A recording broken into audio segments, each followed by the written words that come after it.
kita dianggap tidak mempunyai Tuhan atau berkeyakinan animisme. Aku pernah didiskriminasi saat aku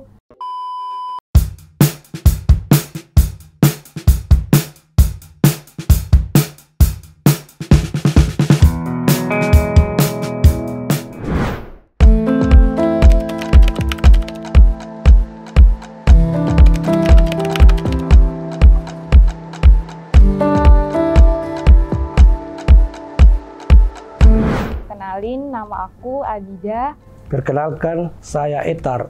Nama saya Vanika. Halo, nama saya Megawati. Isyarat panggilan saya seperti ini. Halo teman-teman, perkenalkan nama aku Ririn Aliska. Aku perempuan Ahmadiyah. Saya berkeyakinan Tolotang. Saya masyarakat komunitas Bahai. Saya perempuan disabilitas tuli. Bentuk diskriminasi yang memang sering yang pernah dialami dan masih dialami hingga saat ini, yaitu kita dianggap tidak mempunyai Tuhan atau berkeyakinan animisme. Tetapi Tolotang sebenarnya juga berkeyakinan bahwa Tuhan itu tunggal. Walaupun dengan cara adat istiadat kami, kebudayaan kami, seperti itulah yang kami lakukan untuk mendekatkan diri kepada Tuhan. Jadi aku tuh perempuan Ahmadiyah. Aku pernah didiskriminasi saat aku melanjutkan pendidikan di perguruan tinggi. Setelah mereka teman-teman saya tahu kalau saya itu Ahmadiyah, mereka tuh perlahan-perlahan menjauh dari saya yang tadinya itu akrab sama saya. Kemudian setelah mereka tahu, mereka tuh kayak menjauh. Saya pernah mengalami diskriminasi waktu itu ketika saya masih berada di instansi pendidikan. Jadi waktu saya masih SMK, saya pernah sekali dipanggil oleh salah seorang guru agama. Waktu itu dia memanggil saya dan menyatakan bahwa kamu tidak diterima di sekolah ini karena agama kamu adalah Bahai. Dan kejadian itu berlangsung di depan kelas ketika dia sedang mengajar pelajaran agama saat itu. Iya, saya dulu tuh pernah pengalaman didiskriminasi waktu kapan? Waktu saya kuliah. Saya didiskriminasi waktu saya mau ujian proposal. Saya panggil juru bahasa untuk mendampingi saya.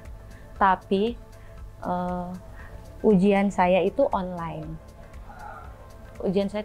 Saya membuka laptop, saya ngobrol pakai bahasa isyarat, dan saya sudah menyiapkan juru bahasa dan saya sangat siap untuk itu.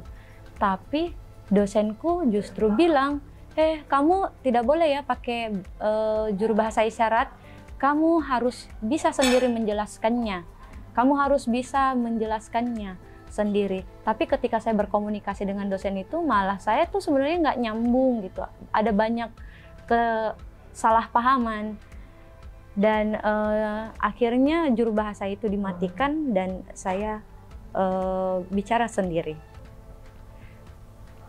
Jadi baiklah, saya karena tidak ada isyarat, jadi saya hanya memperhatikan saja, tapi tidak memahami apa yang ditanyakan waktu ujian proposal tersebut. Tentu saja saya tidak tahu karena mereka berfokus pada saya untuk mendengarkan pertanyaan.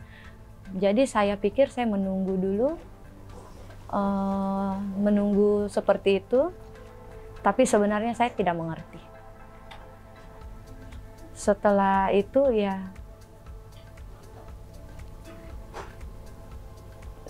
itu kemudian sesi pertanyaan baru dibuka juru bahasanya isyarat. Terus saya bilang, maaf, saya butuh juru bahasa sebagai akses saya supaya saya bisa memahami apa yang didiskusikan saat itu karena saya tuli. Kalau secara pribadi sih pernah, tapi itu sejak tahun 2019. Waktu itu pas pandemi COVID, aku datang ke puskesmas untuk mengecek status COVID-ku. Nah, kemudian di situ saya mendapatkan stigma, mendapatkan diskriminasi dari layanan tersebut. Pada saat itu proses pengambilan sampel darah itu kan berbeda dengan mekanisme pengambilan sampel darah pada saat pemeriksaan COVID. Nah, setelah pengambilan sampel darah itu, mereka kemudian baru meminta konsen kepada saya bahwasanya saya akan memeriksa status HIV Anda. Dan tentunya saya menolak karena itu sebelumnya sudah melanggar mekanisme PCT. Dan yang kedua, kenapa pada saat setelah mereka mengambil sampel darahku, mereka baru meminta konsen kepada saya. Kalau misalkan secara umum teman-teman komunitas dan saya juga pernah alami, yaitu pembubaran kegiatan. Jadi pembubaran ini teman-teman itu rutin membuat kegiatan seperti Ida Hobbit, festival-festival untuk memperlihatkan keterampilan teman-teman di dunia fashion. Namun itu dibatasi oleh pihak-pihak yang tidak bertanggung jawab seperti aparat negara, ormas-ormas masyarakat yang bergerak di isu agama. Itu sih.